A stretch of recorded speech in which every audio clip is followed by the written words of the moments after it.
la problématique du budget, moi, pourquoi je me suis mis à, si vous voulez, avoir cette réponse adaptée, c'est tout simplement parce que je me suis aperçu que malgré que j'explique depuis des années à des gens comment gérer un budget et qu'est-ce que c'est qu'un reste à vivre, vous avez tous entendu parler d'un reste à vivre, le reste à vivre, c'est toute la partie qui n'est pas employée, si vous voulez, pour payer les charges fixes, loyer, EDF, machin, qui reviennent tous les mois.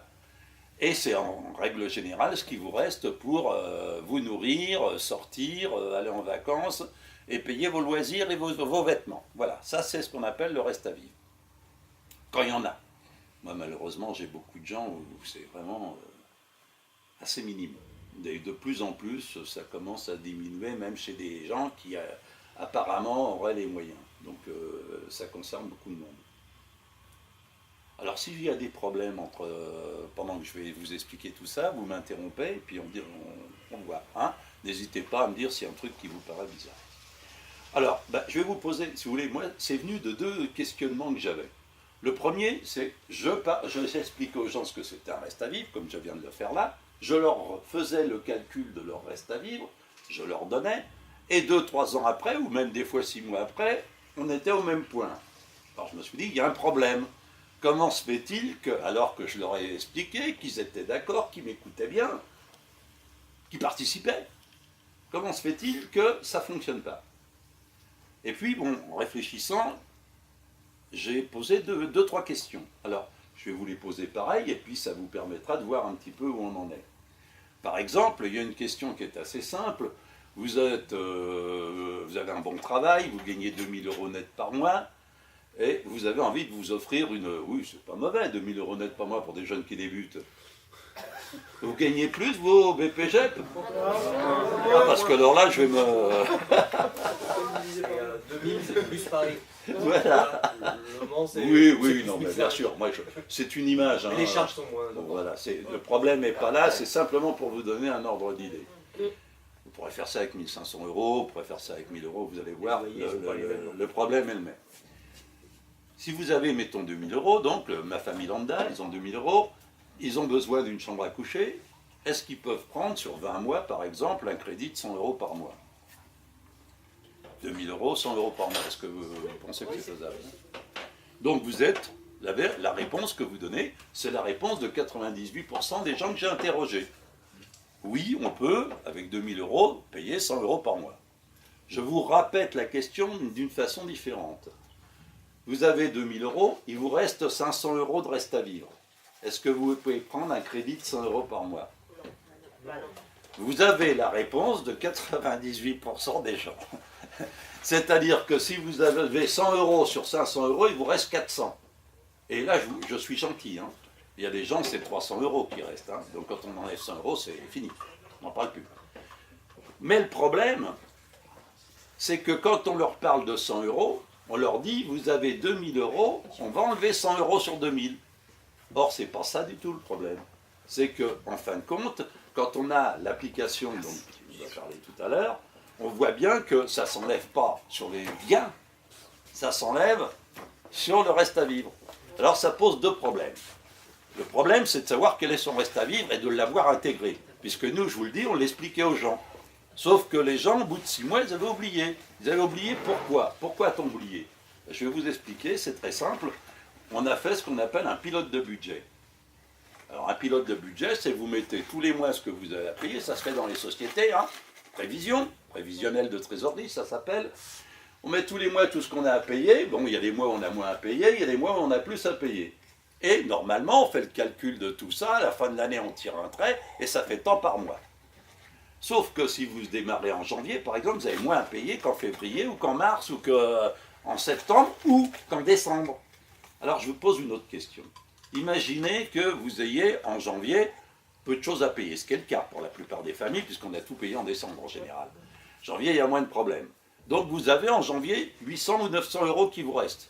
Je vous rappelle qu'on était à 500, sur l'exemple que vous allez voir là, on est à 578 € de reste à vivre. Sauf qu'en janvier, il reste près de 800 €.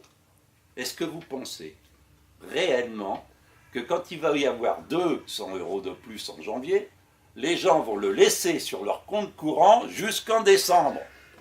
Ben vous avez raison, il le bouffe. Il le mange. Et on le ferait tous pareil. Parce que c'est pas possible, quand c'est noyé dans une masse, on a tout payé ce qu'on avait à payer dans le mois, ben le reste c'est pour nous. C'est la logique. Donc ça ne fonctionnait pas. Parce que, bien sûr, on démarrait en janvier, c'était youpi, tout le monde s'éclate. Mais quand on arrivait en septembre, octobre, novembre, c'était plus youpi du tout. C'était problématique. Et à ce moment-là, on s'apercevait qu'en octobre, novembre et décembre, il n'y avait plus rien. Donc c'était le découvert, c'était les crédits revolving pour essayer de payer ce qu'on avait à payer, ou alors on ne payait pas la taxe d'habitation, ce qui fait qu'en février-mars, on avait un avis à tiers détenteur, ce qui fait que refrais de bancaire, machin. Aujourd'hui, on voit beaucoup de familles qui ont 50, 60 euros de frais bancaires par mois. Alors quand vous avez des petits restes à vivre de 300 ou 400 euros, c'est pas gérable. Vous ne pouvez pas donner 60 euros à une banque, ils n'en ont pas besoin. Donc, on a fait un système qui fait que vous avez deux versions, si vous voulez. Vous avez la feuille de budget. Si ça vous intéresse, on vous les remettra, on fera des photocopies. Hein. Et vous avez un pilote de budget. Le pilote de budget, c'est juste pour vous faire voir que si jamais vous n'économisez pas dès le début, quand vous arrivez au mois de décembre, non seulement vous n'avez plus de reste à vivre, mais vous devez des sous. C'est-à-dire que sur le pilote, vous allez voir, sur 1600 euros, la personne en décembre, elle aura 300 euros. Je ne vous parle pas de reste à vivre. Il lui faudrait 300 euros de plus pour pouvoir étaler. Je ne parle pas manger, je ne parle pas sortir. Donc vous vous rendez compte que c'est impossible de gérer comme ça. Alors que si elle le fait tout au long de l'année, en prévision et en faisant le système que l'on a vu là, elle va avoir 578 euros tous les mois, c'est-à-dire presque 600 euros par mois. Alors c'est pas Versailles, mais on peut gérer avec 578. Le tout étant que ce ne soit pas noyé dans la masse de ce qui rentre, parce qu'alors là, vous n'y voyez plus rien. Si vous voyez 2000 euros, vous êtes comme un fou, tant qu'il y en a encore sur le compte, vous allez les dépenser. Et ce n'est pas propre à vous-même, hein, c'est propre à tous les gens que l'on a vus. Et 2-3 ans après, ils viennent nous voir en disant il y a un problème. Alors, on a amorti avec les 2 échéances de loyer qu'on n'a pas payé. Après, on a laissé tomber un petit peu le DF. Après, on a laissé traîner un peu. C'est vrai qu'en faisant ce genre de cavalcade, on arrive à tenir 1 an ou 2. Mais au bout de 2 ans, ça commence à devenir problématique. Parce que là, tout le monde se réveille pour vous dire il faudrait peut-être me payer moi aussi. Voilà. Donc, le pilote de budget, le budget, voilà. Bon. Alors, ceci, pour l'instant, est sorti sous version papier. On est en train de le sortir sur version internet, bien entendu. Tout sera rempli automatiquement, c'est simplifié, c'est pas compliqué, les réponses sont simples. Et vous avez 3 versions. C'est-à-dire vous avez la première partie qui est la version du loyer, c'est-à-dire tout ce qu'est le logement. La deuxième partie, alors le logement, c'est les fluides, le chauffage, enfin tout ce qui correspond au logement, y compris la taxe d'habitation. Si vous n'avez pas de logement, vous n'avez pas de taxe d'habitation. Enfin, en général, on a un logement. Donc on a une taxe d'habitation. En plus de ça, vous avez après, si vous voulez, les sorties, le déplacement. Vous avez des frais de garde ou de voilà. Donc tout est bien détaillé.